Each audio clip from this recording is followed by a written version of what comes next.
My name is Gene Lantz, and I can tell you some stories about UAW Local 848.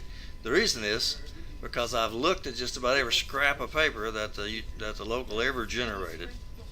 I've taken at least 1,000 photos myself and looked at all the old photos. I've talked to almost every president that ever got elected in the local since 1943. And most of all, I've interviewed the retirees. So, let's look at a little bit of our history.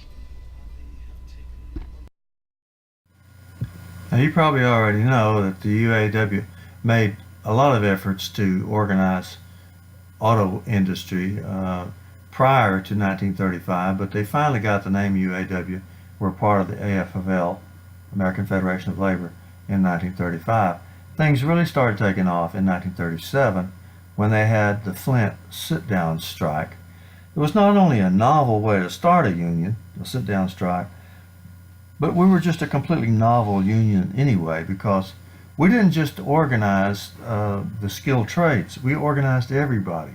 Didn't matter if they were an engineer or if they were just pushing a broom. We organized everybody. And that includes black, brown, and white. It includes men and women, or whatever they had. We were there to organize them.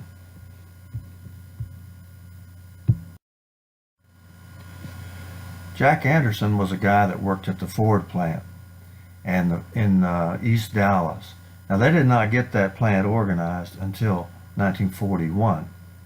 But after they organized it, they sought out Jack Anderson because he had moved over to work at North American Aviation in Grand Prairie. So Jack Anderson was told that he would be the president of the new union at North American Aviation, but all he had to do was organize it. However, it became very, very hard to organize because the company caught on right away and they realized it was him. And so they cut down on his activities. So he went to the Negro Chamber of Commerce, which is now called the Black Chamber of Commerce. He talked to a guy named H. Maceo Smith, who was a civil rights leader in Dallas. And H. Maceo Smith called together all the African Americans that worked in North American Aviation and told them to get some sign-up cards from Jack Anderson and to sign up everybody in that plant. And they're the ones who did it. It was the trash haulers, African American trash haulers at North American Aviation, that organized our union, according to Jack Anderson. North American Aviation only lasted to the end of World War II. Had quite a bit to do with winning that war, but they did quit as soon as the war was over. Now, the eastern part of the plant then got organized as a new company called Temco, and they allowed the UAW to start, UAW Local 390, over there. One of our members, Pancho Medraina, had been there all this time, and he stayed in Local 390. In 1948, Vought Corporation was sent to Texas from Connecticut. They had been part of Vought Sikorsky up in Connecticut. They brought some of their workers with them, and one of them that they brought was Charley Scott.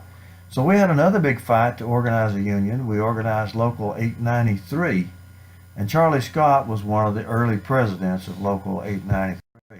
While Charley Scott was president, we had what they called the badge fight.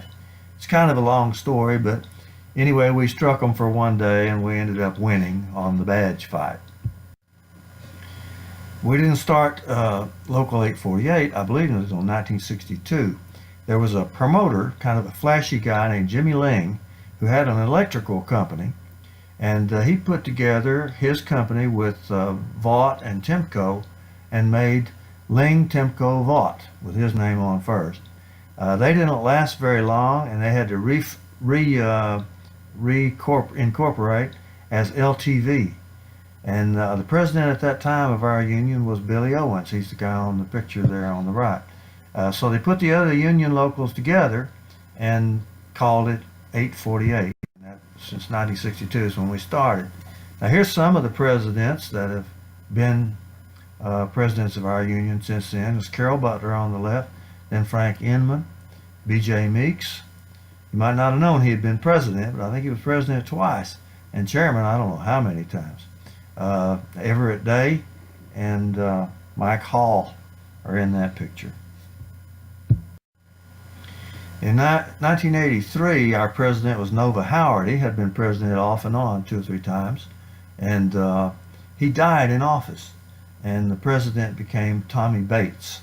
He had been the first vice president, so he became our president for just about a year or maybe even less. In 1984, we had a big fight. Carroll Butler was president during that fight, and we saved the Union and celebrated. Carroll Butler was president. Roy Kinney, who's in the middle of this picture, was our international rep. And Pancho Medraina, of course, who had been a long-time member of our local and was also a well-known international person. They all helped us, and they all celebrated that victory. Of course, B.J. Meeks had a role in almost everything for decades. It was very important, primarily as chairman of the Vought part, but also as president.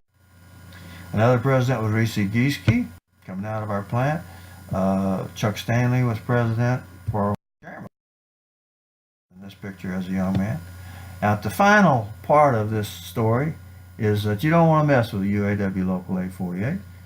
We may have lost a little one here and there, but by gosh, we generally have won